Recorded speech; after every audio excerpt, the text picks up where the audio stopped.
आवाम पर टैक्सेस की भरमार, लेकिन कम न हुए हुकूमत के खुद के शाहाना अखराजात। लाहौर के कमिश्नर हाउस की मरम्मत और तज़ीनो आराइश के लिए 29 करोड़ रुपए के अखराजात तो वजीर आजम हाउस के गार्डन में काम करने वाले 60 मुलाजमीन और गार्डन के लिए 3.6 करोड़ रुपयों का बजट और तो और ऐवान सदर के मुलाजमीन के लिए 41 करोड़ के अखराजात सामने आए हैं। अवाम पर टैक्सों की मद में महंगाई का बम गिराने वाली हुकूमत एक तरफ ज़राए आमदनी न होने का रोना रोकर सारा बोझ अवाम पर डाल रही है, तो दूसरी जानिब सरकारी अफसरान को लग्जरी गाड़ियां देने के बाद अब लग्जरी घर देने की भी तैयारी की जा रही है, जबकि तनख्वाहदार तबके पर टैक्सेस की भरमार कर दी गई है।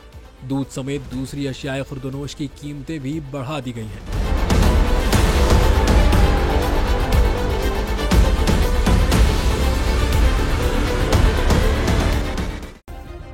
सब्सक्राइब करें और बेल दबाएं ताकि कोई खबर रह न जाए।